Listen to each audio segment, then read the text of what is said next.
Standing Committee on Foreign Affairs and International Development.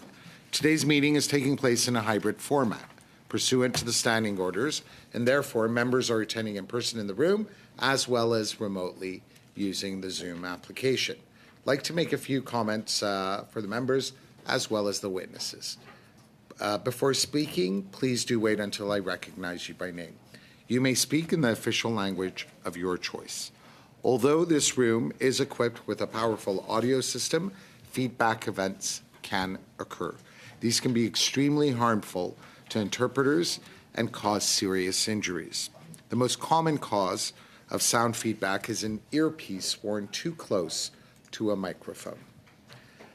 With regard to a speaking list, the clerk will kindly see to it that we do have a roster of questions.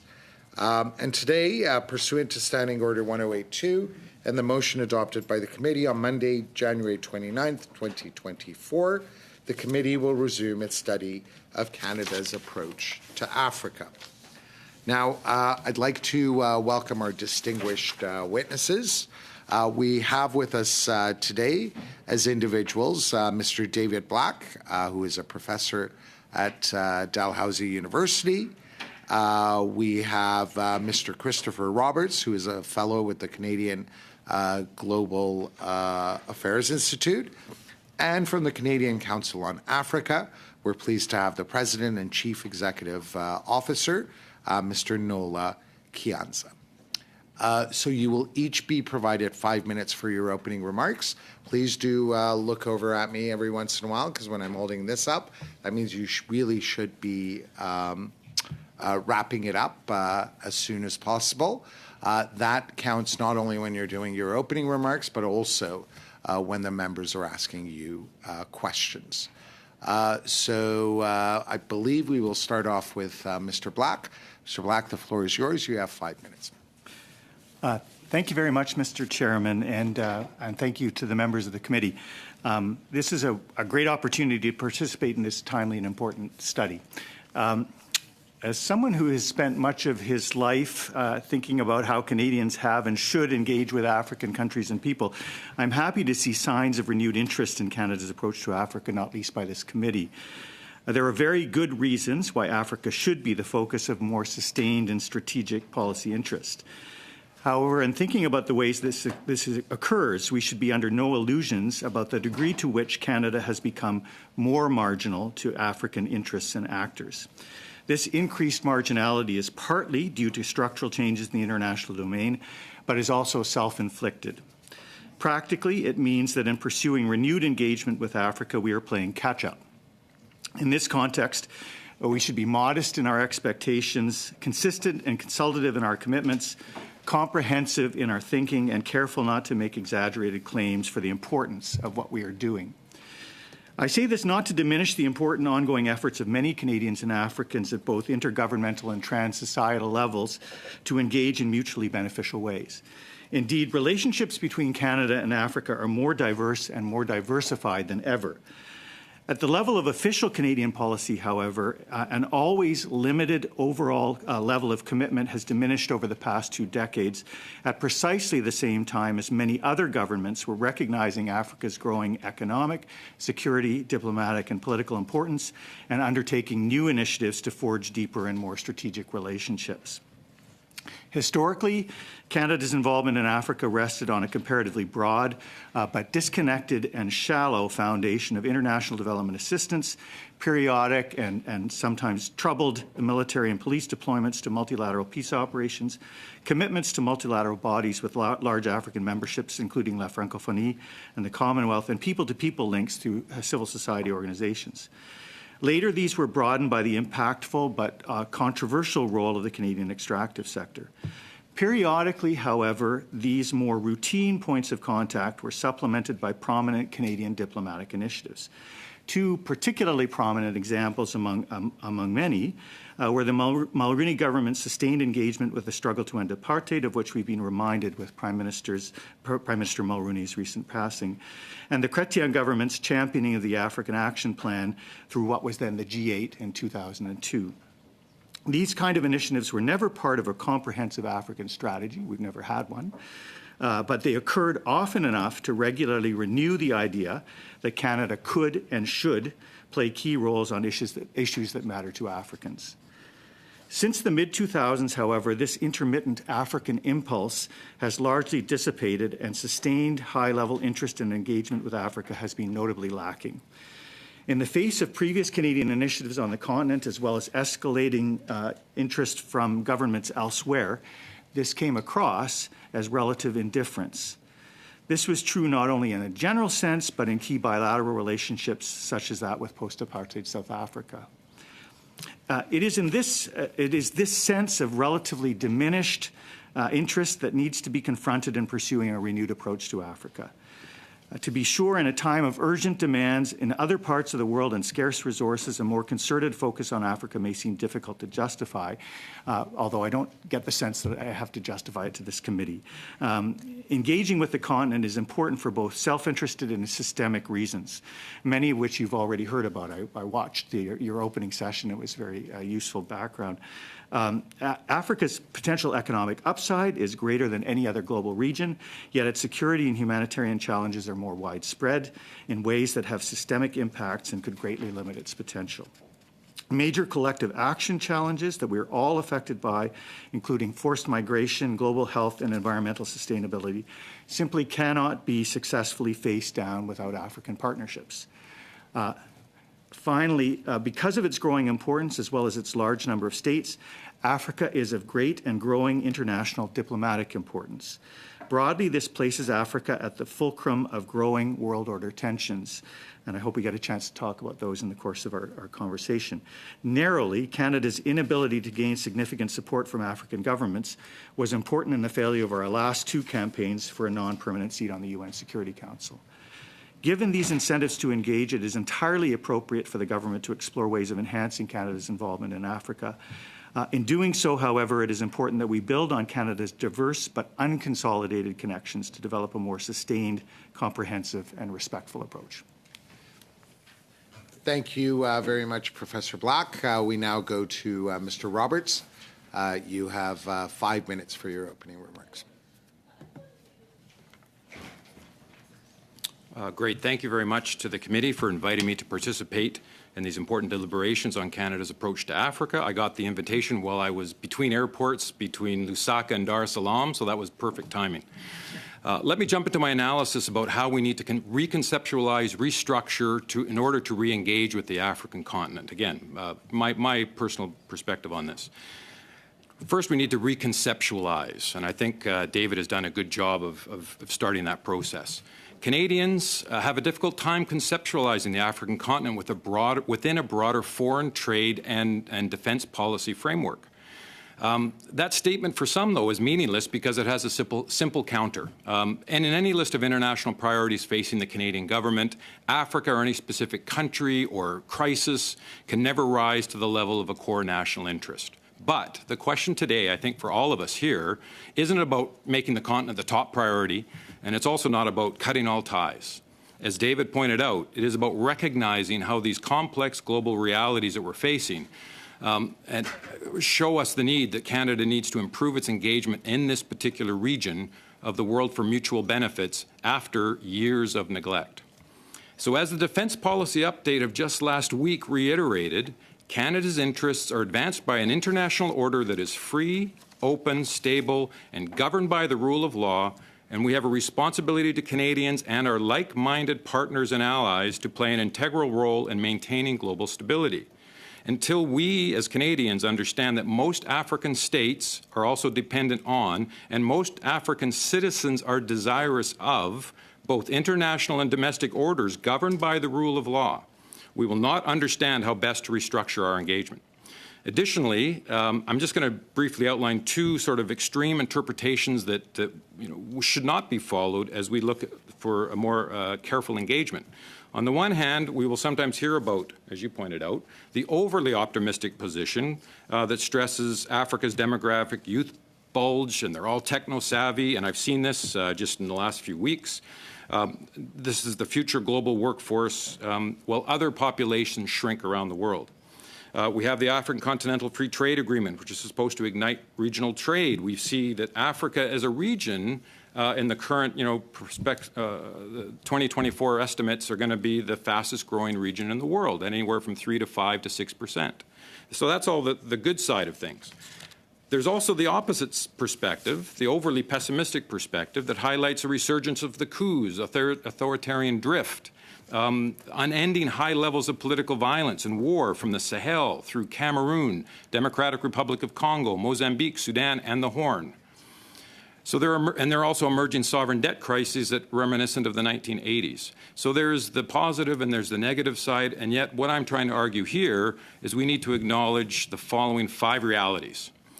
Canada is a federal constitutional democracy that operates under the rule of law, while most Africans also aspire to political systems underpinned by the rule of law.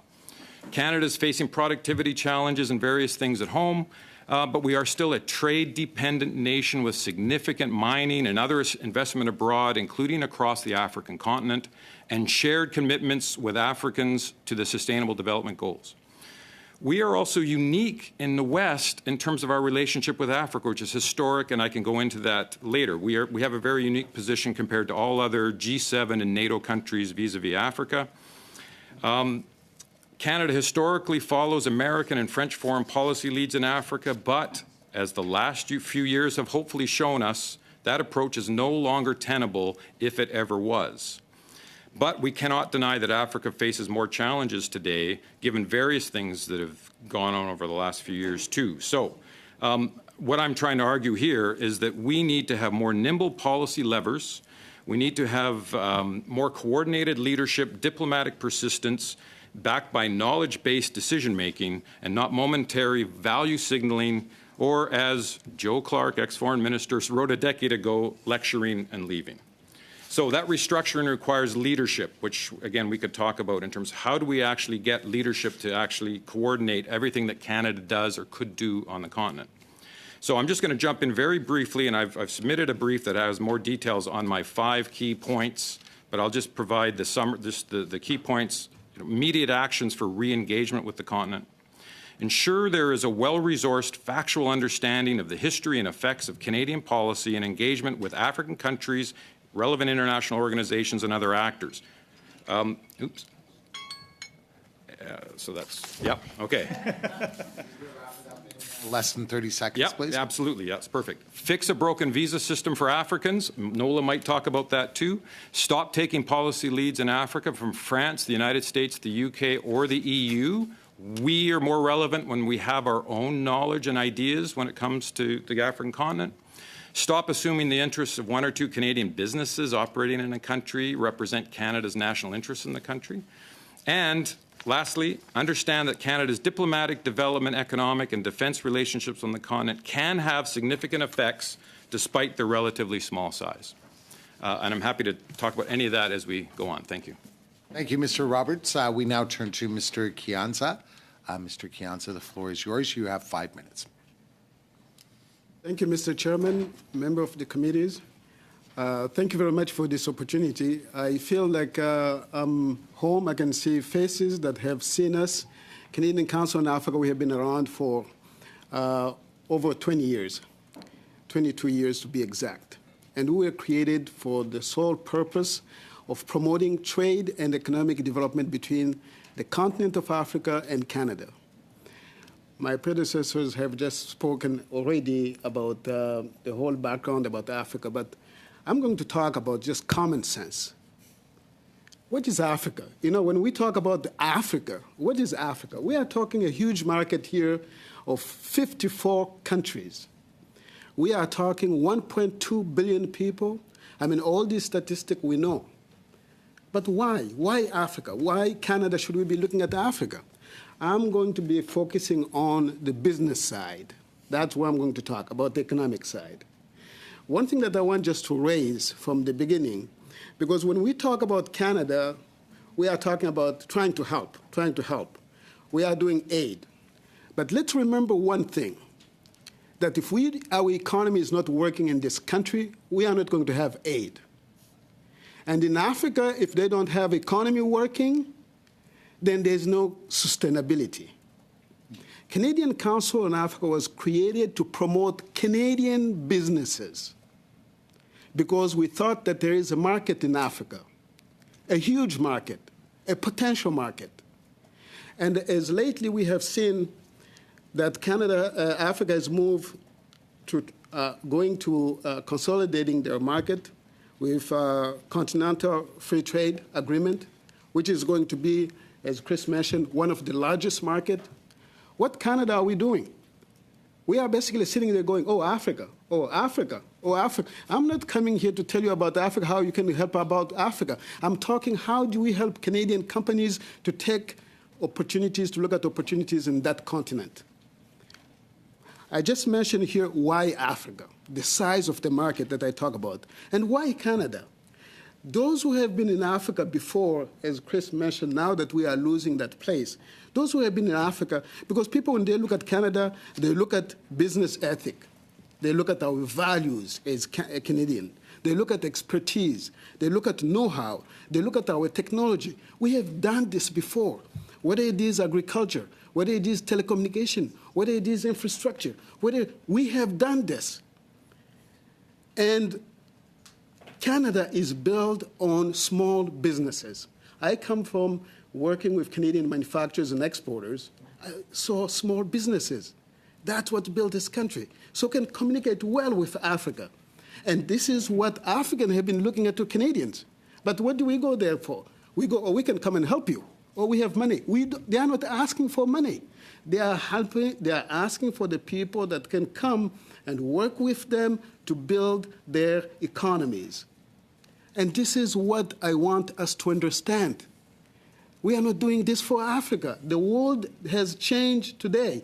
I'm talking about Canadians. How do we help Canadians? The policy that we are talking about is to build economy. Because, you know, when you bring businesses together, everything else works. Now, let me put this. You know why there is insecurity? You know why there is, all this war?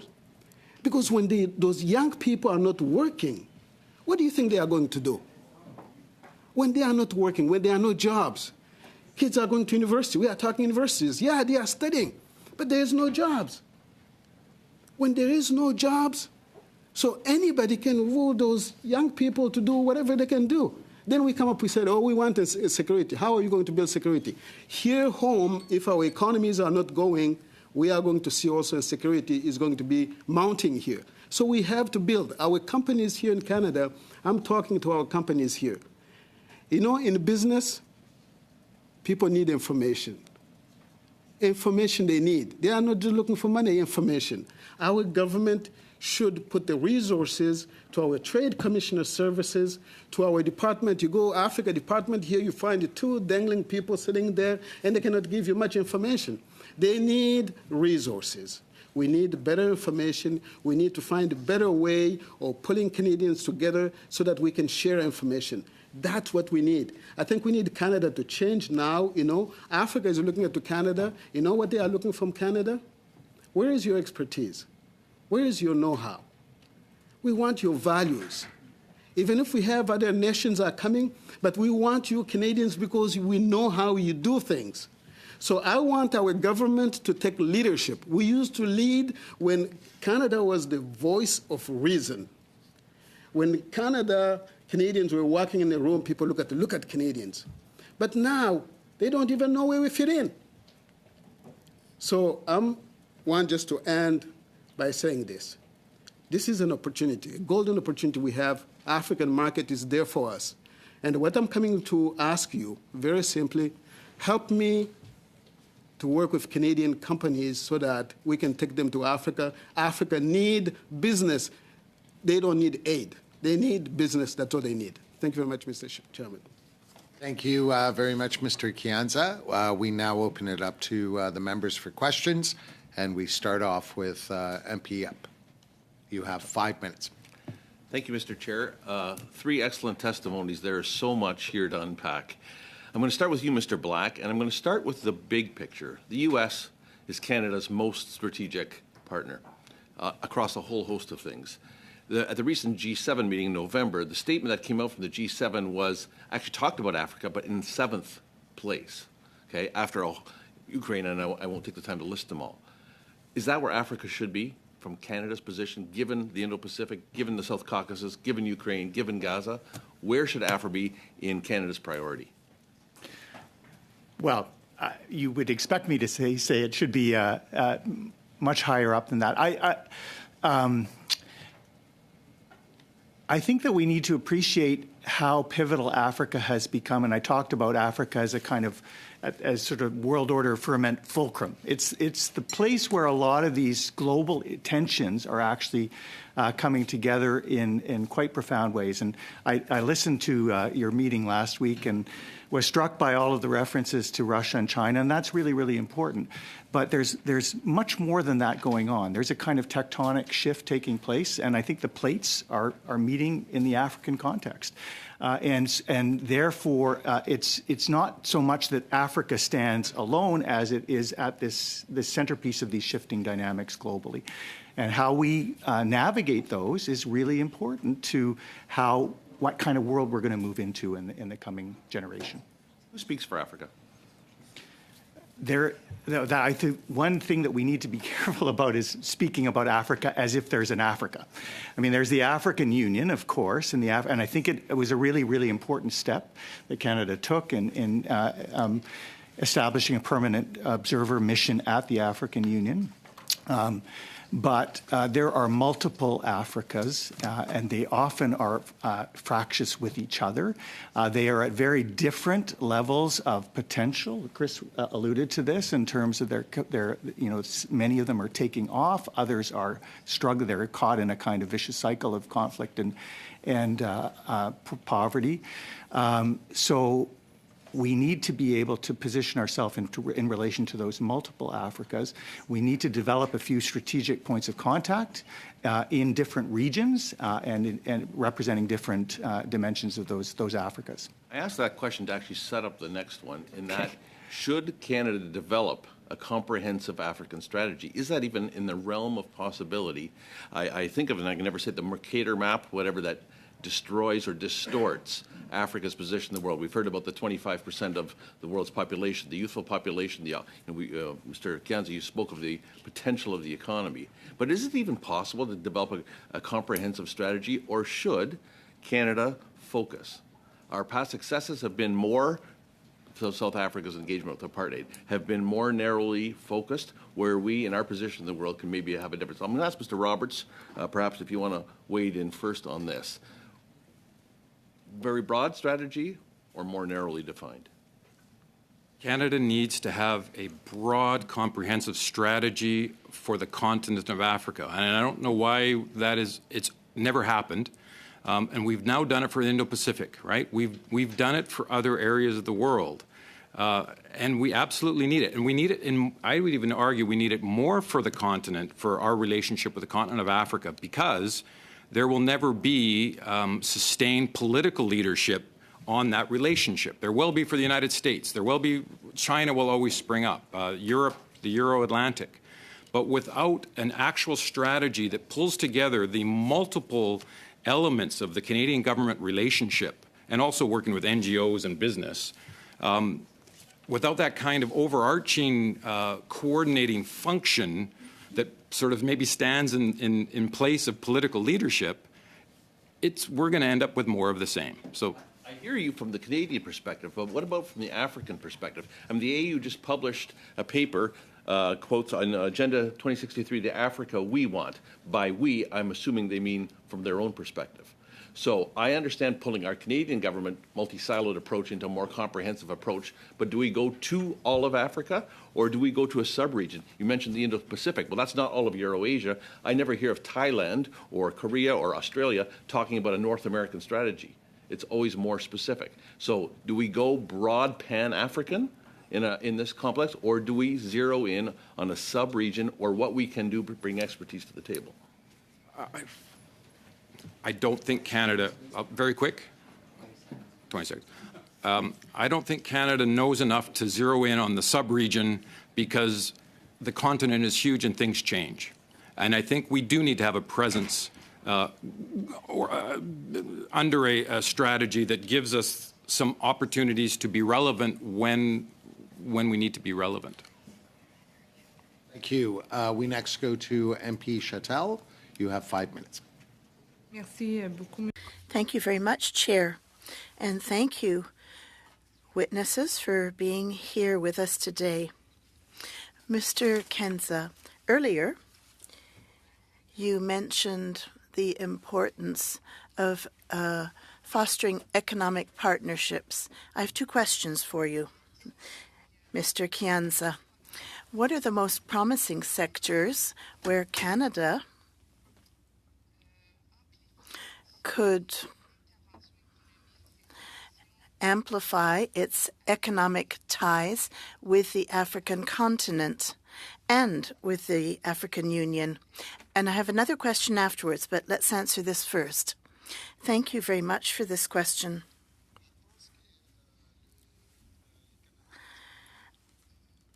I think that Canada has a few key sectors. In fact, we're already involved with the natural resources sectors. But there's the energy sector, infrastructure, agriculture. Education, we're already there, but we can get into that in greater depth. Engineering, technologies. There are so many sectors. We have vast areas. Just think of Quebec. Quebec has 4 offices in Africa. And if we're partners, for example, as for Date North, these are small enterprises involved in technologies. They work hand in hand with African partners. We're not looking for anything more. It's know-how that is being provided in the areas of technologies, machineries. Let's take an example. We had a conference with the first ministers of Burkina Faso agriculture and cattle raising. So they almost import everything into Africa, whereas Burkina at that time were producing in the cattle raising. So they were trying to develop, for example, the sectors of slaughterhouses and so forth. We have so much expertise in that domain. And take, for example, infrastructures, railways, transport. We have so much knowledge. We have so much to contribute. Energy. We are champions at energy technologies. We have an agreement with Toronto International Film Festival, and the Canadian Council was invited to work with TIFF as a partner. We're bringing Africans to work in Canada in partnership with Canadians to show them how they can produce their own cinema, post-production, technologies that can be used. So in September, I invite you to the TIFF in Toronto. We have so much Canadian expertise in so many different areas. We have much to offer in terms of know-how, technologies. It's a question also of values and how to go about doing business. That's what's appreciated about Canada. Even if others go to Africa, with lots of money, but what are they wanting from Canada? The way to conduct business, our way of doing things. Also, earlier in the study, there was mention of the advantage of bilingualism and the francophonie, which is an advantage for Canada. Could I ask you very quickly what might be the obstacles? I'm 100% in agreement with the examples you gave of the sectors. These are sectors that have also been identified by other witnesses. But what are the 3 main obstacles preventing Canada from doing more in terms of economic ties? The first obstacle, business, what is business? Business is buying and selling. I mean, you might trivialize it, but it's basically buying and selling and information. So the big barrier is a lack of information. We need to know here what those markets in Africa are. Second thing, We need to be able to have resources for all of our commercial delegations in the field. I've just been signaled, but there are other obstacles. I'm not going to get in things like barriers like corruption and things like that. No, when if people have the information, they'll know how to conduct business. Thank you. We next go to Monsieur Perron. You have 5 minutes. Thank you very much, Chair, and thanks to the witnesses for being here today. Mr. Kianza, you've had a great start, and I'm going to follow up with some more questions. I like what you said about Africa not so much needing aid, but in needing collaboration about the way to do things. One way to validate local production, namely agriculture, because we know that in Canada and Quebec we have a very effective way of conducting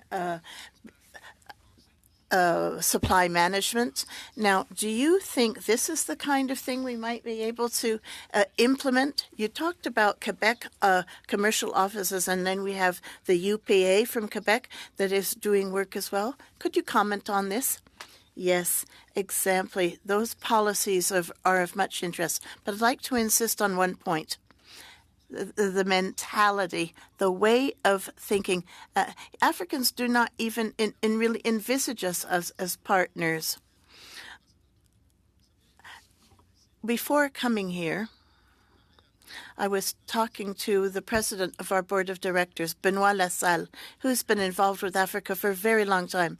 And I said, just try to have them understand what is needed here is organizations just like those you mentioned, because that's where partnerships can work. And that's where businesses are going to conduct business together. I like that model. We have the Quebec Foreign Affairs and also Investment Quebec. We have good partnerships. Why? We need to be there in the field. We have to show what business models here are successful. Now, the first thing that is very important nowadays, even for our Canadian business, they want to feel that their government is there and supporting them. And what is support? There need to be clear policies. We say we're interested, but let me give you an example. We talked about the former Prime Minister, Mulroney, and how involved he was doing apartheid, and then Jean Chrétien in 2008. And the new Africa Partnership and Development, he went there. He was there in attendance. But what has happened since? And I'm not here to talk about Africans. Canadian businesses don't even know. Even when we devise development projects, we don't have information. I have to go and look into who is our commercial delegation over there, our attaché. You have to dig out the information. We have to do more information sharing with businesses so businesses know that our country is committed and engaged. So what form can this take? I see that as being your priority, this first step being making information available. So what form would it take? Do you have a specific recommendation to make to the committee along those lines? Well, my colleagues just said, Chris just said, you need a policy, a broad-based policy for Africa, inclusive. The Egyptian government invited me in 2022 to Egypt, and we laughed because, here we say Egypt is a part of, the Middle East, but Egypt is doing business with Africa.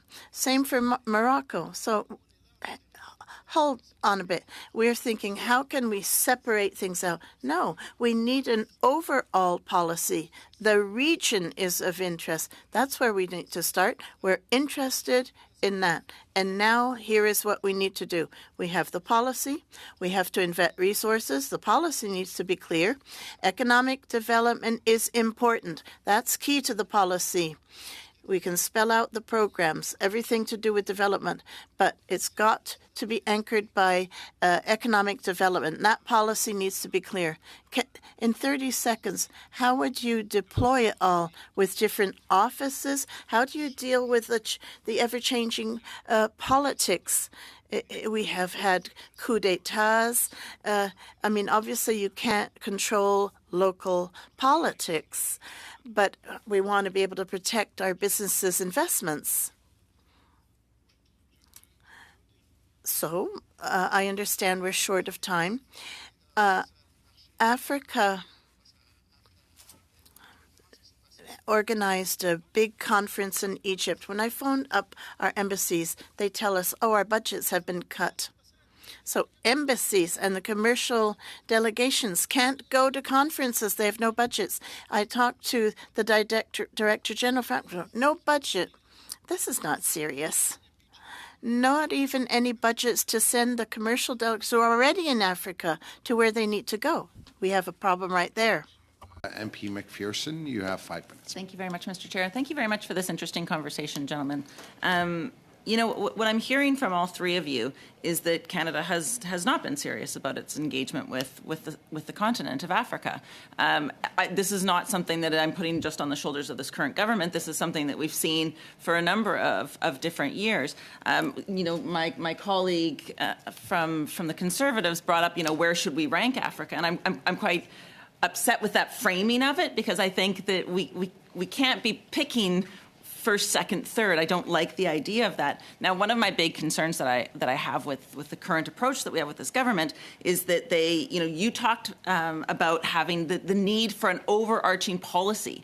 Well, we've now seen in the last 12 months it go from a strategy to a framework, and then last meeting we were told it's now an approach. This is a deeply unserious way to engage with the continent of Africa. You're right, I don't understand it. I don't understand the cuts to ODA. I don't understand all of the things that we're seeing. So you are all talking about why we need more investment and more attention in Africa, yet the current government is signaling that we can expect some serious cuts to Global Affairs Canada in the budget tomorrow. How do we convince the government of the importance of investing in a massive opportunity? And also, if you could speak a little bit about, I mean, Mr. Black, Dr. Black, you talked about Africa playing a role in the center of world tensions. We know China's in Africa. We know that Putin's in Africa, and we're not. And that is so dangerous for global security as well. We have, I think we heard last week, 52 peacekeepers in the field right now. Unacceptable. How do we convince the government that we need to do more?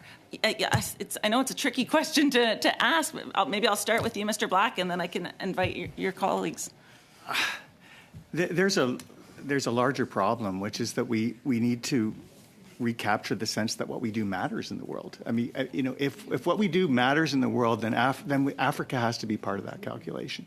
If too much of the time, what we've been doing in foreign policy has been about sending signals for domestic political purposes, and what we need is a kind of serious engagement with the issues that we are going to have to live with. They're collective action challenges, they're world order challenges.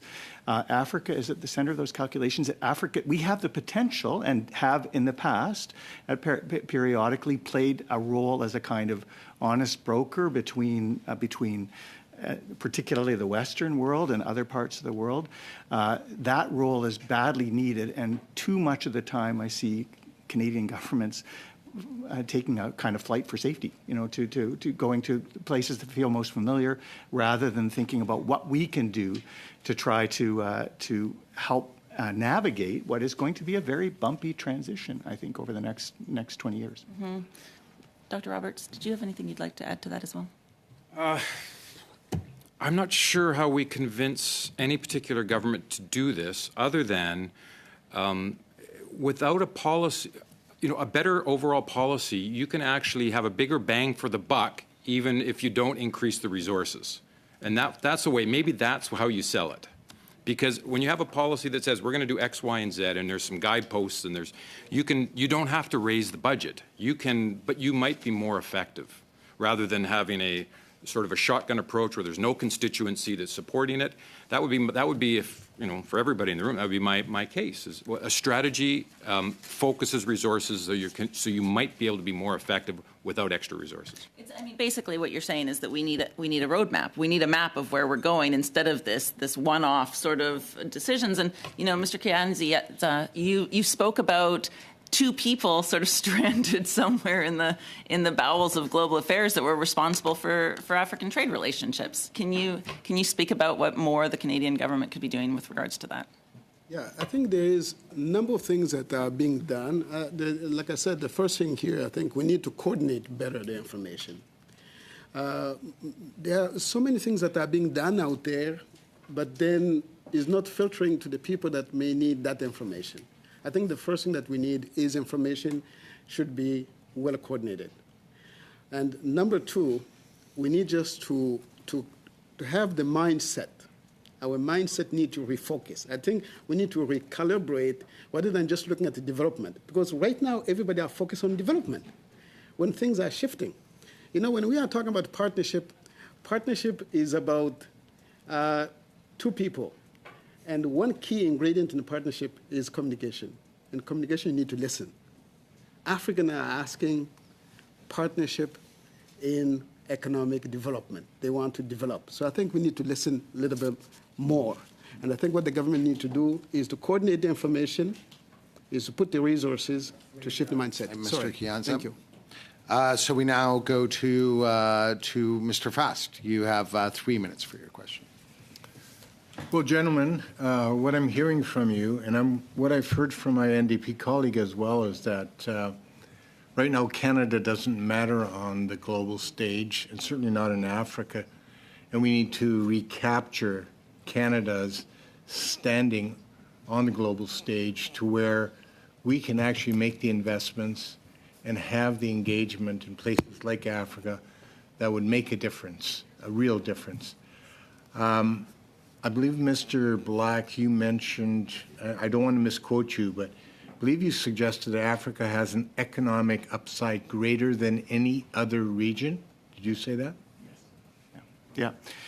And I think it's economic, but it's also, because of, frankly, of where African countries have been historically, there is nowhere to go but up. And that sounds a little crude, but clearly there is a growing population. There is very rapid rates of economic growth. There is no other place that doesn't face the same kinds of demographic opportunities that Africa presents. So I think that there is a tremendous opportunity in the African context. The one other thing that, if I could just quickly piggyback on what Chris said earlier, so you go ahead. Yeah, I've got limited time. You got the floor. I wanted to go to Mr. Kianza. How many trade agreements does Canada presently have with the 54 countries of Africa? That's a good question because, like I was saying, sometimes I think we have some FIP. I think we have, 20? Trade agreements. All trade agreements. Not FIPAs. No. Not tax. Okay, so we... It's not that many. No. So we have no free trade agreements in Africa at all? No. Okay. We have a few investment treaties.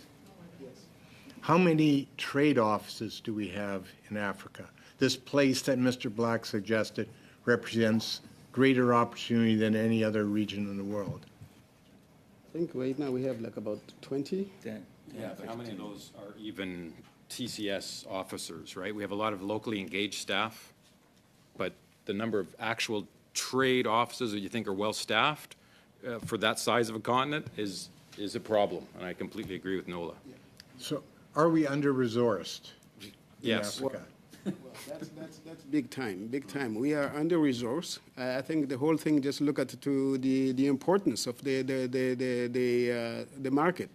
You know, if we thought that the market was important, I think we'll put enough resources to it. So if you had to identify already, Apologies. So we now go to MP Zuberi. You have 3 minutes. No, okay. 3 minutes. Thank you, Mr. Chair and witnesses. Merci d'être ici aujourd'hui. Thank you for being here today. Focus on governance. And Mr. Black, if you can comment on this. There will be 13 elections coming up in 2024 in Africa, to my knowledge. And you also said that Canada has played a unique role from G7 in the past.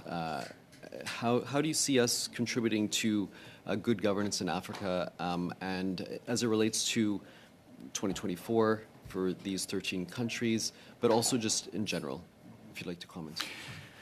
So I think it's a much longer issue, of course, than 2024.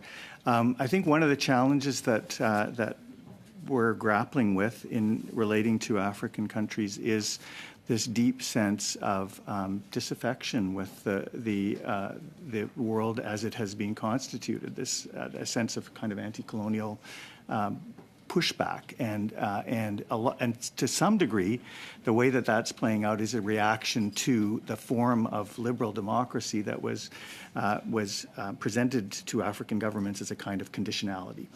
And so there needs to be, I think Nola talked about the need for dialogue. There needs to be a dialogic approach, and it starts now, but carries on well beyond the elections of this period of time, which is not about we know how to do things and this is the way it should be done. It's about listening and engaging and being open to the possibility that there are other ways of doing democratic political life than the ones we've imagined. So I think that's a very roundabout sort of academic kind of answer. But the other thing that I would say is that governance is not just about electoral processes.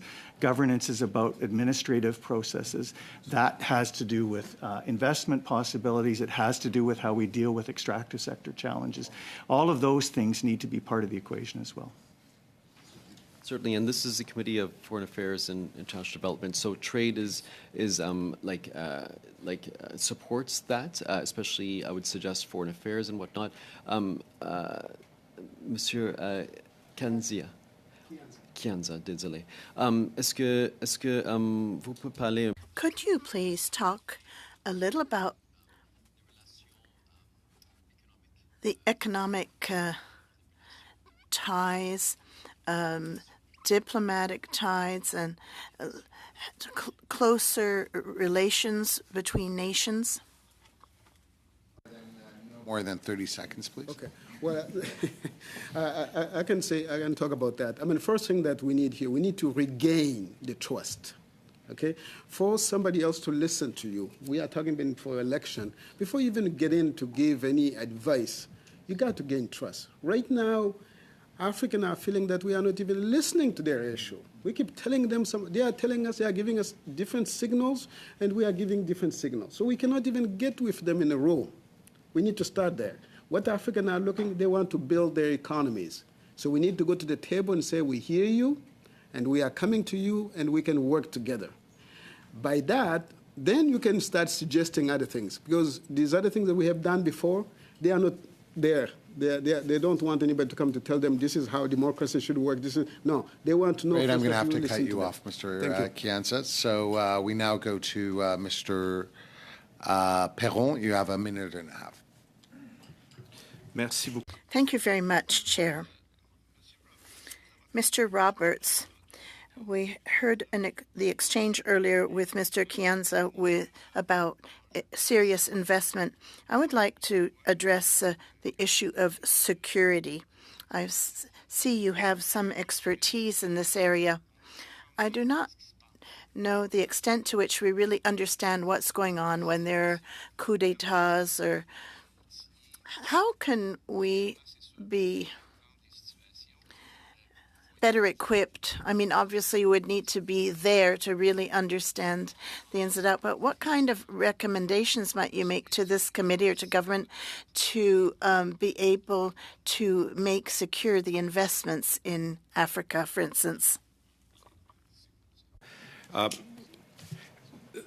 Your question to me is still related to what Nola and David have just spoken about, which is coups are just a form of governance which has gone bad. People have lost faith in the political system. But the youth then who don't have jobs are also then seen to be on the side of the coup, right? They're promoting the coup. They want change, and they're willing to support an unconstitutional change of government. That is all then part and parcel of the insecurity that folks are feeling, especially across the Sahel, but into Nigeria and other places. So this idea that we can separate out the security from governance and from development, we can't. And this is why we need a strategy. We can't silo trade with security and peacekeeping. We need to actually have a strategy that actually identifies that these are linked, and we need to have a presence that sees that they're linked. Thank you, Chair. Thank you, Mr. Roberts. We now go to the final question. We go to MP McPherson. You have a minute and a half. A minute and a half. What I'd like to get to a little bit, I feel like, or certainly this is the belief, that the African continent, the countries within Africa, have become much better at working cohesively together, much better at having a common vision and working together on that. And I don't think we've, as a country, have responded to that adequately. What are the implications of a stronger Pan-African movement, whether it's in multilateral fora, or whether it's in our relationship, our bilateral relationship? Mr. Black, Dr. Black. So I want to partly walk back what I said in one of my first responses about the diversity of Africa and just make the point that Africans have always aspired to think of their position in the world in Pan-African terms.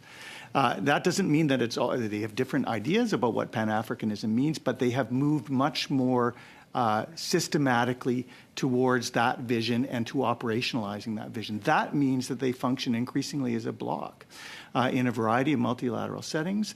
That affects the way that it makes them much less policy takers, much more policy asserters in terms of global affairs. And we have to get used to that idea. We're not in the position that we were as part of a Western bloc that delivered conditionalities to indebted parts of the world. That equation has changed, and they have leverage that they didn't have previously, and they know how to use it. Mr. Kanza, anything you'd like to add to that? I know I'm probably out of time. Madam McPherson. Minute and a half goes. So at this point, I'd like to thank Mr. Chianza, Mr. Black, Professor Black, and Mr. Roberts. We're very, very grateful for your time, your insights, and your expertise. Thank you. So we will suspend for approximately 5 minutes.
We will move forward with the second hour of testimony today. We are very grateful to have four witnesses before us. We have Professor Akufo from the University of Fraser Valley. From the Stephen Lewis Foundation, we're very grateful to have Ms. Meg French.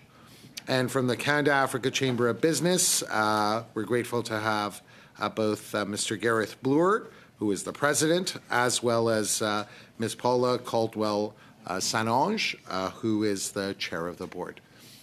So we will start off with Mr. Akufo. You have 5 minutes for your opening remarks.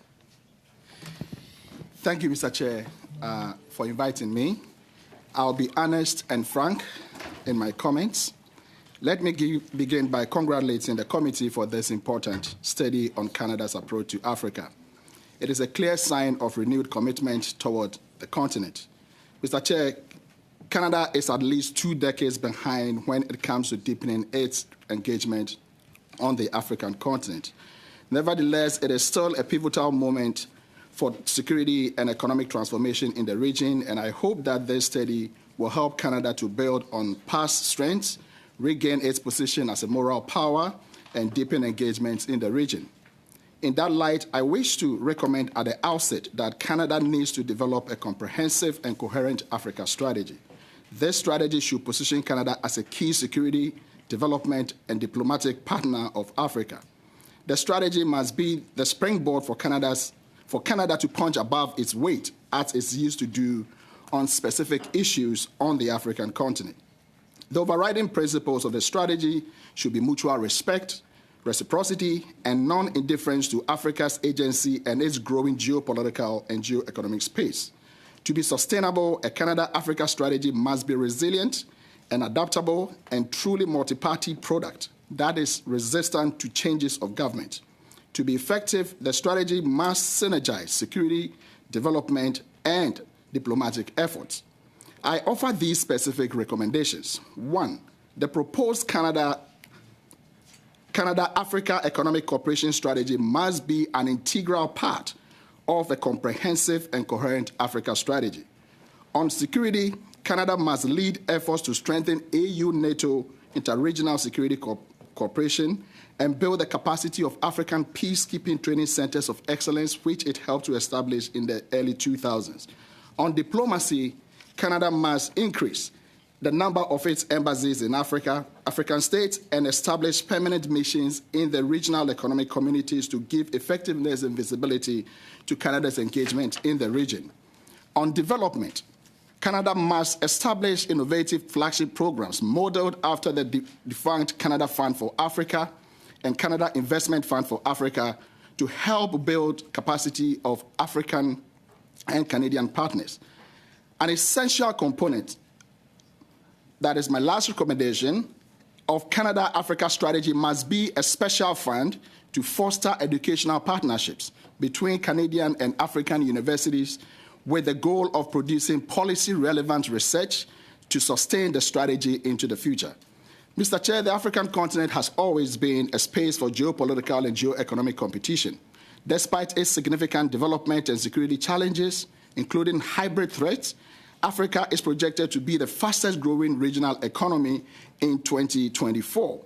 The African Union, regional economic communities, and member states are undertaking major policy reforms to strengthen democratic governance, peace and security, and economic development through institutions like the Africa Peace and Security Architecture and the African Continental Free Trade Area. These reinforce African agency and its potential as a major powerhouse in the future. In fact, Canada's own economic interest is growing, particularly in mining and merchandise trade, which are valued at $37 billion and $16.2 billion, respectively, in 2023. Yet, for the most part, the region has never been a foreign policy priority of Canadian governments, as Africa is widely perceived as poor and conflict-ridden. I strongly believe that Canada must shift from this foreign policy behavior. To be sure, Canada has a moral identity in Africa as a last colonial baggage and not perceived as belligerent. This soft power uniquely positions Canada as a potentially attractive major player in the region. Canada's engagement must reflect a 21st century Africa. Thus, Canada should, for the first time, craft a comprehensive and coherent Africa strategy to build mutually beneficial partnerships and with African actors and secure Canadian interests into the future. Mr. Chair, if it pleases the committee, I will be happy to submit a detailed brief of my presentation. Thank you very much. Thank you very much, Professor Ukufo. We now go to Ms. French, who is from the Stephen Lewis Foundation. You have 5 minutes for your opening remarks. Thank you very much. I'm really pleased to be here today. When the Stephen Lewis Foundation was founded in 2003, there were 2 million people who were dying of AIDS-related illnesses every year in sub-Saharan Africa, and most of them were in their 20s, 30s, and 40s. In the face of that devastation, groups of community members were mobilizing to provide care, support, and dignity to people in their final days of life and to support children and families affected by these deaths. And despite their extensive, exhausting, and vital work, these groups and organizations had minimal access to any of the HIV funding that was starting to flow globally. Stephen Lewis and his daughter, Alana Linsberg Lewis, started the SLF to mobilize funds to support these community-led organizations. And 21 years later, we continue to champion the expertise of communities and the power of civil society across Africa. While the HIV epidemic has changed significantly in those 21 years, the fact remains that the structure of the international HIV response and international aid more broadly has not changed substantially. Donor countries, including Canada, and the organizations that are based them, continue to hold the power and maintain control over the resources. If you only take one thing from my remarks today, I hope it is this. We need a transformation in the way that Canada relates to Africa in our international cooperation and in broader diplomacy and trade, one that centers the needs and priorities of communities to address poverty reduction, economic growth, and the realization of human rights. First, let's look at Canada's aid. At the OECD DAC, Canada has been vocal in its support for enabling civil society and addressing closing civic spaces. But we haven't seen sufficient action from Canada in regards to investing in robust civil society organizations in Africa.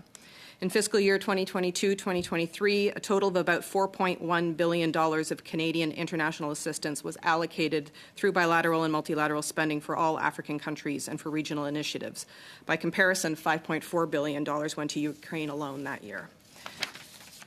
In order to ensure that we are a true partner to African countries and their people, Canada needs to significantly increase this number by growing the overall international assistance envelope. But also, and I want to focus on this here, Canada needs to make sure that significantly more of the aid that is allocated for Africa actually makes it to civil society organizations and movements to support their priorities. Canada's international assistance continues to reinforce a colonial relationship with the African continent. Even though we may not have been a colonizer, we practice colonial practices in our aid. And Canada must move away from top-down approaches to international assistance to one in which community-led organizations like the SLF's partners have access to flexible, long-term and core funding.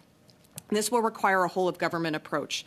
There needs to be changes within Treasury Board, in addition to changes within Global Affairs Canada, to ensure that Canadian international assistance is not wasted on layers of bureaucracy whose very purpose is purportedly to reduce misspending.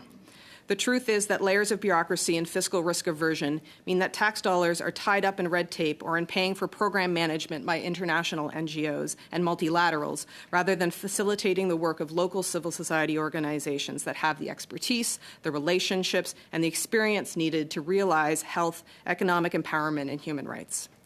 The second point I wish to raise is that the increases to and improvements in Canada's international assistance must be accompanied by Canada's leadership for human rights and public health in multilateral and bilateral spaces.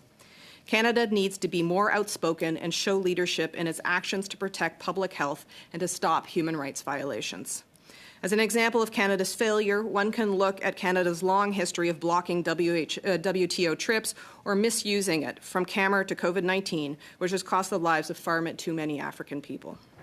Another example is that is front of mind for me today is the draconian Anti-Homosexuality Act in Uganda, which Canada has not adequately stood up against, and the recently passed anti-LGBTIQ bill in Ghana. We must ensure that Canadian international assistance funding is not going to groups promoting rights violations in other countries, and more than that, we need a whole-of-government response to human rights crises. How are diplomacy, trade, and aid working together to protect rights? To ensure that civil society organizations in Africa are well-resourced to respond to emergencies and to hold governments to account? Where is the red tape that prevents Canada from acting when action is needed, and how can we remove that red tape? And where is the political will across parties to stand up and speak out for what is right? Finally, I can't talk about Canada's relationship to Africa without talking about the disproportionate and devastating impact of climate change on African nations and communities and the lives and livelihoods of African people. In 2022, the UN reported, scientists have long noted that countries in Africa have contributed the least to greenhouse gas emissions, yet climate change threatens to expose up to 118 million of the poorest Africans to drought, floods, and extreme heat by 2030. The SLF's community partners are already grappling with significant impacts of climate change. We've been hearing from partner after partner who need to shift limited funding away from health programming towards climate change adaptation so that their community members can survive droughts and floods. Canada must step up in significantly reducing our contributions to climate change and in committing new international assistance dollars towards climate change preparedness, mitigation, and adaptation in African communities, supporting solutions designed by Africans for their communities. Thank you, and I look forward to your questions. Thank you very much, Ms. French. We now go to the Canada-Africa Chamber of Business, and I understand that Mr. Bloor will be providing opening remarks. So first, as Chair of the Canada-Africa Chamber of Business, thank you, Mr. Chair, for inviting us to speak, and I will pass it on over to Gareth to Thank you very much, Chair. Thank you so much. In my experience, Canada is a partner of choice to African markets, and it's not simply based on what we do or can do, but importantly, who we are as a country. Now, with competing budget priorities, it is therefore important for me to highlight that our success need not necessarily be dependent on large sums of public money, but I think consistent trade and investment engagement. I do believe our key to our approach in African markets and the continent is a continued policy dialogue with the African Union. We are, however, the only G7 country not to have yet planned an in-country African summit, and our chamber members often remind us of this, noting countries like Russia, China, Saudi Arabia, among others, do host Africa summits. African countries, once again, are outpacing the projected global average in economic terms, the second fastest growing region after Asia, with vast open space for agricultural potential and natural resource development, to name but two important sectors where Canada can dramatically increase its trade diversification. On the latter, Canada's natural resource companies have achieved, and several have achieved, enormous success in bringing clean technologies for both climate change and environmental concerns to the forefront. And I think that's a template of what is possible across a range of industries, including in the context of net zero supply chains and critical minerals and those specific commitments. As the founder of Alibaba put it just a few years ago, today's Africa is the China of 20 years ago. Canada's free trade successes are a model for a continent committed to this endeavour as a key to prosperity. I often hear, and we do from Africans and those at the African Union, a great keenness for Canadian expertise to continue in supporting implementation of the African Continental Free Trade Agreement. Canada's continued and hopefully increasing support, I think, is powerful, and our former board chair, Sebastian Spiogabra, currently is our special envoy to Ghana in this regard at the African Union Secretariat on Free Trade. Furthermore, I think Canada's got to be better at communicating the great bilateral work already undertaken that's focused on economic development. In turn, Canada is able to enjoy the benefits of an equal relationship through strengthening the rule of law and the standards to which many have committed, which will decrease the risk to our Canadian companies. Canada's private sector can play a key role in the economic development that is crucial to the overall agenda and vital to Canada's trade diversification strategy. The success of regional economic integration to date within Africa, I believe, demonstrates the African commitment to intra-African regional trade. It would be important, I think, to get the often already budgeted basics right if we are to sustain the incredible goodwill that we've heard about from the African continent. On visa processing times, I think, we want deeper ties with Africa, but it's vital that we ensure Africans can visit Canada, especially in the context of important conferences and fora. And therefore, I think it would be good to see reasonable processing times and perhaps a formal mechanism to facilitate larger delegations coming to legitimate events in Canada within these shorter timeframes. Many of our members talk proudly about Team Canada, and I think companies need to know the government has an awareness of African markets and that indeed it's serious towards the African continent as a part of our trade diversification strategy. So many of us I know would like to see a Team Canada mandate, similar to what we've seen in the Indo-Pacific region as an aspiration. Our organization is entirely funded by private sponsors in Canada as well as in African markets. And though we don't have any full-time staff, as we remedy this situation, we're thankful for our Trade Commissioner service, as well as our ambassadors and our high commissioners who participate in kind as we deliver events across the continent. Not all of the important markets are covered, and it wouldn't hurt for there to be increased resources with the Trade Commissioner service to support organizations who are asked to deliver programs. Our mission to accelerate Canada-Africa trade and investment is achieved through world-class networking and information sharing events, which we do through conferences, business-to-business networking, and sharing insights for strategies and policies that bring together public and private sector thinkers and leaders. Next month, for example, we're in Washington, D.C. to focus on Canada-US collaboration, working with African partners, especially in areas like critical minerals, within the context of our G7 commitments. It is my great pleasure to be here with each one of you today, together with the chair of our board, and I look forward to taking questions. Thank you, Chair. Thank you, Mr. Bloor. We now go to the members for questions. For the first round, each member has 4 minutes. I'd ask that when you are responding, if you look up to me, if I'm holding this up, that means you really got to wrap it up within 15 seconds. So for the first member going up, as I understand it, it's Mr. Fast. You have 4 minutes. Well, thank you very much to all of our witnesses here. I want to go to you, Mr. Bloor. I was intrigued by your comment that Canada's trade successes, I'm assuming you're referring to our past trade successes, could form a template for how we engage in Africa. Would you like to expand on that a little bit? Certainly. So Canada has certainly a large number of free trade agreements globally. And I think that is something that is really admired as a free trading country, which is what we are. And I think it's in that context that in conversations at the African Union, which I alluded to, there's a great interest in having Canadian expertise participate in the ongoing implementation of the African Continental Free Trade Area. And I think that goes to the notion of Canada as a trusted partner and an honest arbiter, to use phrases previously denoted. And so that's the specific context. It's our global success in free trade agreements to date. Just follow up on that. Sure.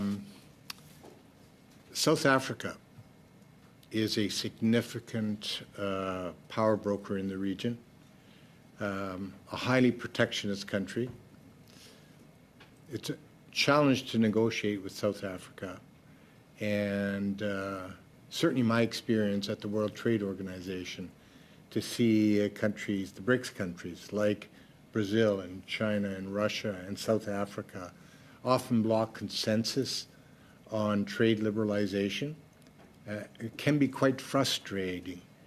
My question to you is, to what degree does South Africa actually drive policy within the African Union, especially when it comes to trade? Because I'm not inside the African Union, but more so on the business perspective, I can speak to the feedback that we receive at our fora. I think increasingly you're seeing a number of other African countries rise to the fore, and you see that sometimes the dominance at the African Union of one particular country may reflect the fact that the leadership of the AU or the chairmanship at that time is allocated to a specific country. But I think increasingly you're seeing a much wider range of voices at the African Union, and a lot of that is concurrent to the proportion of economic activity in that particular country. In terms of the goodwill towards Canada as a whole, one of the big things I detected is that an appreciation and a respect for the African ambition for a single market over time, a recognition of that as an aspiration, I think is very powerful in demonstrating that Canada not only seeks to engage trade continuously with one or two major countries that often have been historically dominant, but in fact has a view that is consistent with a Pan-Africanist vision for a single African market. So I would just add that point as well, if I may. Thank you. So are you suggesting that Canada's focus should be on positioning itself to negotiate a broader trade agreement, a Pan-African trade agreement, as opposed to a whole bunch of bilaterals? I think we would do well to respect, I think there's nothing wrong with that, but that's a long-term play, because I think right now the African Union and certainly African leaders are keen to have that technological or technical exchange. And so we saw that in some of the contributions from Canada to the development of the African Continental Free Trade Area. We got the signatories, and now I think it's implementation that is key. But I think a stated aspiration towards that end would probably be received very well on the African continent. The other concern is security of investment. When Canadians make investments in Africa, they want to make sure those investments are secure. And there's a bit of a challenge. We see that now percolating in Mali, where Barrick, a good Canadian gold company, is concerned about what Russian interference in that country could mean for its investment there. Any comments?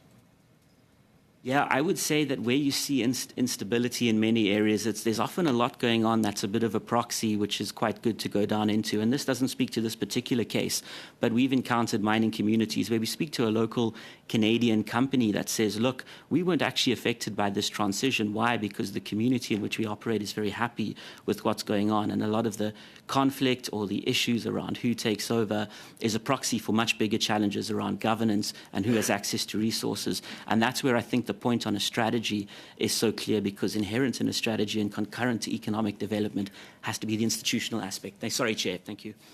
Thank you. Really appreciate it, Mr. Bloor. We next go to MP Damoff. You have 4 minutes. It's not very long, Chair, 4 minutes, I got to tell you. Ms. French, I'm going to start with you. I attended a UN AIDS breakfast at the beginning of March, and they expressed really serious concerns about the situation in Africa right now, and that progress was being made on AIDS and are starting to see that backslide because of countries that are passing law, particularly for women and girls. I'm just wondering if you're seeing that, and if you could maybe speak to the situation today and looking forward on dealing with AIDS in Africa. Clearly there's been huge progress. And I think what we're seeing now is we're seeing the impact of human rights abuses, of gender inequalities, and their impact on marginalized groups. So you see, for instance, that the rates of HIV and new infections amongst adolescent girls and young women are quite high. They're 3 times higher than their male peers, for instance. You see that the HIV status of what are called key populations, so men who have sex with men, sex workers, trans women, people in prison, and intravenous drug users are much, much higher than the general population, because the discrimination and the fear of going and accessing health care puts them increasingly at risk, and there are laws that stop them from doing that, essentially. And so the real need is to continue to put investment in community, because we know that community-led organizations and responses to HIV has been what has really helped drive the reach throughout the communities. And we saw that in COVID. We saw that those were the groups, the experience that they had in responding to HIV allowed community groups to reach out to people who weren't accessing sort of the more mainstream healthcare system during COVID as well. So it's a really important investment, but it's also important that we don't backslide on that investment, because while people are not dying at the same rates, there are still millions of people living with HIV who have to stay on treatment. And if you are on treatment, it can help prevent further spread of the disease, and that is eventually how we're going to end AIDS. And so we cannot take our foot off the pedal in terms of the progress that has been made.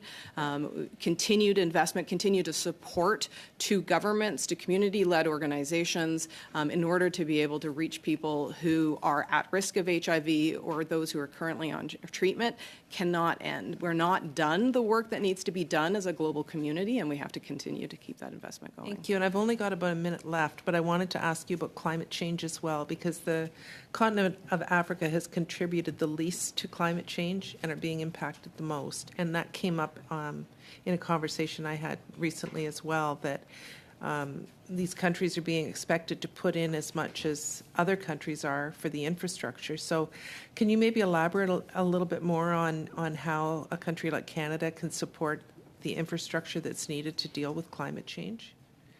Well, I think when we look at the impact on the agriculture, I mean, the amount of agriculture that people rely on either for their food or for their income on the continent, the size of the agriculture industry and small scale as well is hugely affected by climate change. And so looking at alternate ways of farming and supporting that and the technology and the know-how to do that, whether that's small scale or large scale, I think is important.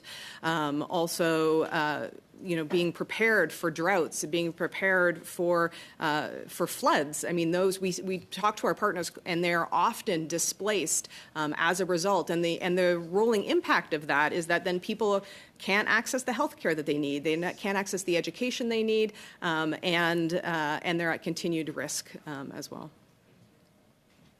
Thank you. We next go to Mr. Perron. You have 4 minutes. Merci beaucoup. Thank you very much, Chair, and thanks to the witnesses for being here today. Your time and presence is very much appreciated. Mr. Bloor, I was very interested in your presentation, a consistent approach, peacekeeping. We do have many questions about security, more embassies, regional offices. On the other hand, our previous panel talked about the level of investment that Canada is injecting into Africa compared to elsewhere in the world, if you had priorities, what would be your first priority? Where should we begin to improve the situation? The question is for me. Okay, sure. I did. Sorry, I did not catch. The first part of the question.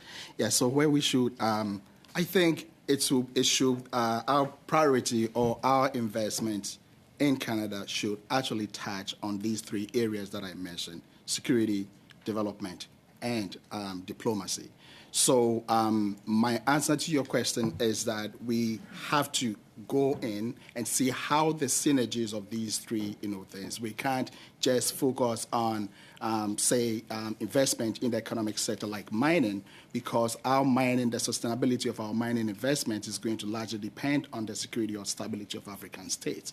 And it also has to do with how we engage on these states, moving forward, meaning that both our investment, depends on security, and it also depends on how we engage on the African continent diplomatically. So my approach or my answer to your question is that we need to have a holistic, approach towards the continent, where we actually clearly articulate our interests on the basis of our interest in these three areas of security, of development, and also of diplomacy. Thank you. Merci. Monsieur Bloor. Thank you, Mr. Bloor. And the same question. I saw you nodding your head during my question and during Mr. Akufo's answer. Could you react, please, on this topic? Well, the question was, how can we approach this? We refer to this as the nexus of trade and diplomacy and development.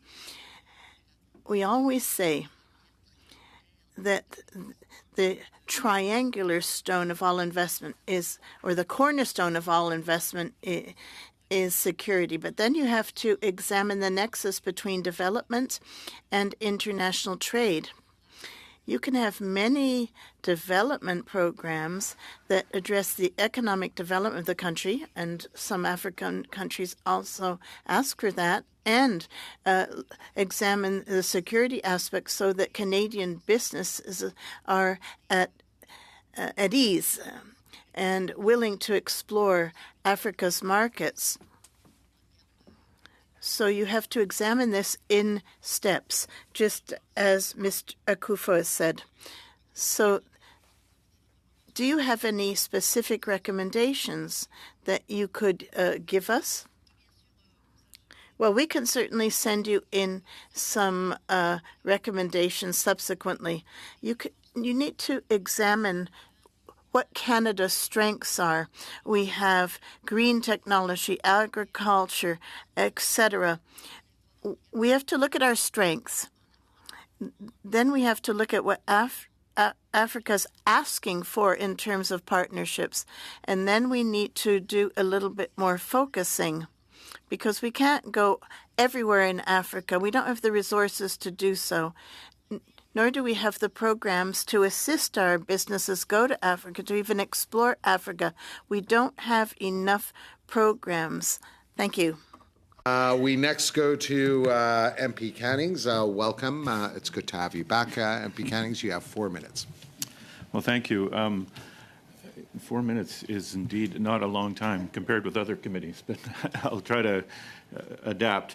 I'm going to start with Ms. French. I was just in Kenya and Rwanda a couple of weeks ago, where we met with many refugees, migrants, some of whom have been in refugee camps living there for over 30 years. We have a situation in Sudan, South Sudan, Chad, Somalia. People are trapped in a spiral of deteriorating food security, violence, displacement, and this growing crisis has strong gendered impacts, with women and girls facing increased risk of gender-based violence. And so how can Canada really get at this? How can Canada help address those links between food insecurity and sexual and gender-based violence? I mean, I think the question should be asked to the people themselves. I mean, I think ultimately communities know what they need. Most of the time, what they're lacking is the resources to do the work that they need to do, or to address the issues that are facing them, that are the biggest challenges for them. And as Canada, we invest a lot of money in large international NGOs and multilateral organizations, and we make it very difficult for any of Canadian assistance to get on the ground to community organizations who can respond quickly, who know what the challenges are, who know who the players are, who know what the cultural, the culture is and the history is, and could be responding, but simply don't have the resources to do it, and so can't have the impact that they could have. Okay, thanks. And Professor Akufo, I'll just ask you, you brought up this situation of Canada doesn't seem to take its diplomatic role in Africa seriously, or it should be, when we heard rumblings about this from various people in Kenya and Rwanda as well, that other countries have a full slate of embassies across the African continent, and Canada does not. When we have played a serious role there in the past, why don't we do this seriously? Can you comment on maybe why Canada hasn't stepped up to the plate and what we should be doing? Thank you very much, Mr. Chair. I think part of the reason why Canada has not been doing this had to do with, how we shifted our focus entirely, to Afghanistan in the early, part of this in the early 2010s. If we will recall, in 2002, it was for the very first time that Canada invited African leaders to the Cananatis Conference under the previous Prime Minister Cretin. That was the momentum that Canada was building, and in fact, we were able to leverage a lot of diplomatic, scored a lot of diplomatic points, at that time. For example, African leaders, supported the establishment of the International Criminal Court, the responsibility to protect the Kimberley Processing Certification Scheme, which deals with conflict diamonds. But we stepped back, and that is why I said that because of stepping back out of these things, we actually lost that diplomatic momentum. I think that and Mr. Chair, if I may make that just one little point, Canada was among the first countries to actually establish observer status at the African Union when it was transformed from the Organization of African Unity in 2002. But it took us up to about 2020 or so before we established a permanent mission there. That is how much momentum we lost over over 2 decades. Thank you. Thank you. So we now move to the second round, 3 minutes each, and we start off with MP Abul Taif. Thank you, Chair, and thanks for the witnesses. Ms. Senange, you represent two world, global affairs on one side and the Business Council, Africa Business Council on the other side, and seems like your background on business is quite deep. So countries like China found a way to get through Africa and to do business, and they've been very successful. Will you be able to tell us if there's a way for Canada, based on your experience on both worlds? So I'm retired. I'm not speaking on behalf of Global Affairs, Mr. Chair. Well, China's always, as everyone knows, is in the long game. So they've been there before anybody else. I mean, they've been there for 30 years, 35 years. So it's always about, getting in the game early. So we were in the game, as Dr. Kufo said, and now we just have to get back to it. How we do it, I think this committee and other committees, will maybe have very good recommendations and working with governments, but also working with, the private sector and businesses. Our companies are very keen to go to Africa. They just and there's countries that have the security that they can go to in Africa that pair up very well with our Canadian strengths. So it's a matter of having enough support for those companies to go to Africa and look around and see if there's possibilities there. we need to start somewhere. I have a background in international business too. I've done business in a part of the world. North Africa, for example, seems to be a perfect place to start. Egypt, for example, and other north countries like Tunisia and so forth. So where can we start penetrating through the market where we know this is good for us? We can't cover 54 countries, and there's a big region, 1.2 billion people. But where do we start? You think where would be a good case study for us to start doing some real work in Africa? I can name a few countries that have approached us that really want to do business. We just had something in Kenya. Would you be able to name those countries? Yes, there's Kenya who has approached us, and we had a business conference there. We went to the DRC, where we have Canadian mining interests as well as other interests in the southern part of the country. We were in South Africa. Obviously, it's always a starting point because there we have investments into Canada from South Africa. We have Ghana, as we have heard. We have Côte d'Ivoire. I mean, there's actually many countries that are Canadian. Are we taking those requests seriously? Do you believe we are?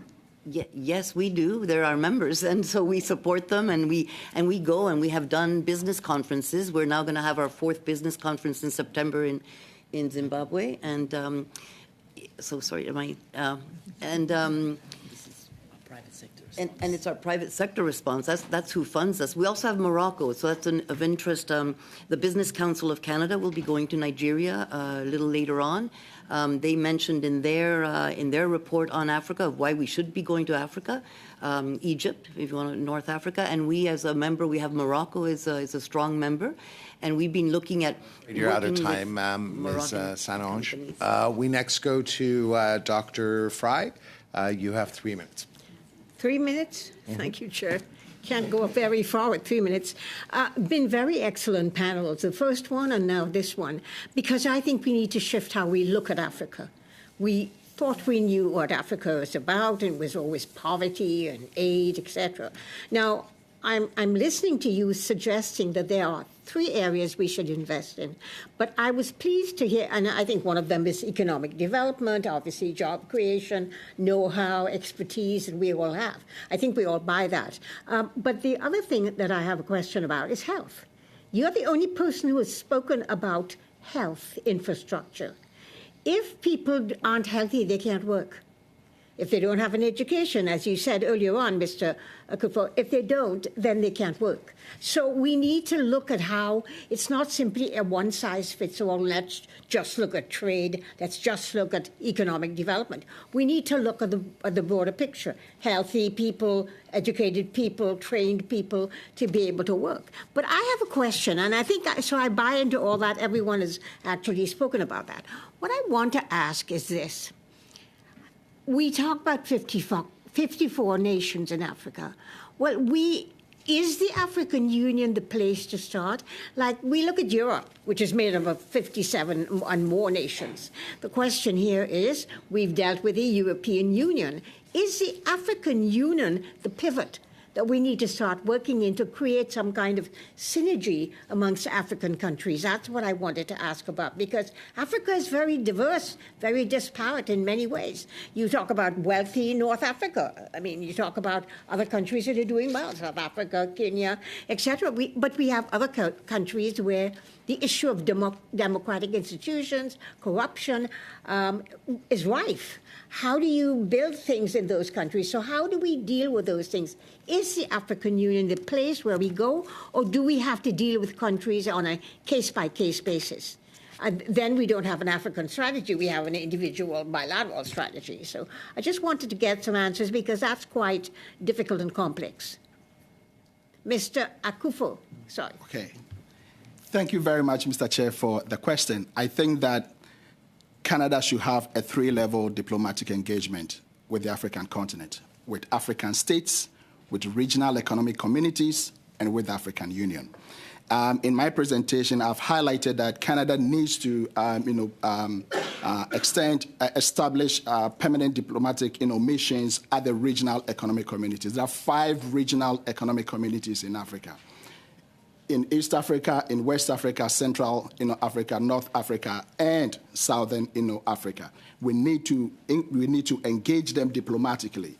We also need to expand the number of missions that we have. Currently, we have 17 in 54 African countries. I think that is significantly low. And we need to strengthen the relationship with the AU as well. Thank you so very much.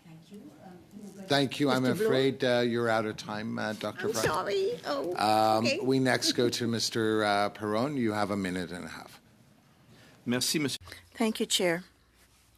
We're not losing any time. I'm just going to follow along the same lines. I'm interested in your reaction on the question of this region. Earlier, when asked the question, you talked about Kenya. How come the European Union is out there in the field and we are not there?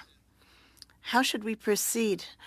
We often ask ourselves, should we go there regionally or by country? I think we could start with, a specific example.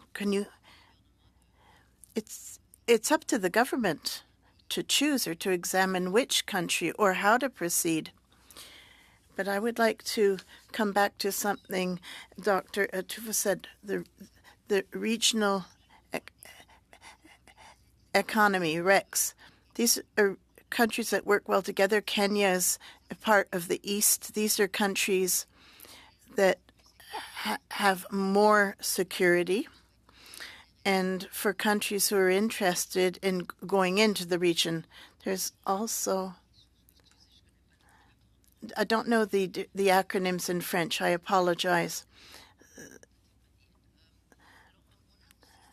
For South Africa, for instance, but these are regions where we can have regional discussions because there are regions where this is already happening, inter-African trade, like in the East. So that's of interest. But then there are countries that want to deal with us directly. They come and ask us to the Chamber of Business, could you bring some businesses to a region? For the last question, we go to MP Cannings. You have a minute and a half.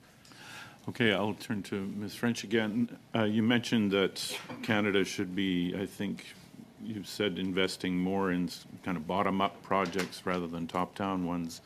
Whenever I go on with Canadian groups traveling abroad, speaking to embassies, and we're often shown Canadian projects that are just that, especially with women's groups, community groups, small enterprises. Is that the kind of thing we should be doing more of? Because we also hear that we should be doubling our international aid budget overall. Is that the kind of thing you'd like to see expanded up? Well, I think I will question one term you used, which is Canadian projects. And I think what that term is indicative of the kind of aid relationship that we have had with the continent. These shouldn't be our projects. We currently have a system that requires Canadian organizations to decide what needs to happen in a community, and then they sort of hire community groups to implement the projects that the Canadian organizations have designed. And that's required of us as Canadian charities. That's just starting to shift, but through Global Affairs Canada, that's still the process that's in place. And what that means is that these are not African solutions to African problems. They're solutions of people sitting in Toronto or Ottawa who've come up with these solutions or who use experiences from other countries. And so, yes, absolutely, we need to be investing more in local grassroots, community-led work, but that work needs to be led by those organizations with the support of Canadian organizations, with true partnership. Thank you very, very much. If I could just ask one last remaining question for Professor Ukufo. You did mention that Canada has to bolster its diplomatic presence in Africa. I was wondering if you could give us a sense of the diplomatic footprint we currently have in Africa. I think currently, thank you very much, Mr. Chair. I think currently, as I said, our diplomatic footprint is really, really quite shallow, in my view. That in terms, I think we have 17 missions, and we have 5 trade, missions on the African continent. And then we have a permanent, mission on the African Union. But, Mr. Chair, one of the things that I think we usually miss when it comes to Canada's Africa relationship is that we always miss out the regional economic communities. They are the building blocks of the African Union. In fact, you can't leave the middle and go to the top alone. So that is why I would like to recommend strongly, Mr. Chair, if I may say so, that Canada actually looks at, expanding its Canada-African Union high-level dialogue to include the regional economic communities. And most importantly, establishing permanent commissions there because they are the building blocks of that. And finally, very finally, for example, when it comes to peace and security, the African Standby Force, which deploys for peacekeeping operations, are actually in the regional economic communities. They deploy the forces, and we need to really see it from that angle. Thank you very much, Mr. Chair. Thank you very much for that kind and gracious response. So at this point, allow me to thank you all, Ms. French, Professor Akufo, Ms. Caldwell-Sanonge, and Mr. Bloor. We're very, very grateful for your expertise and guidance. Thank you. So we're suspended just to allow the witness.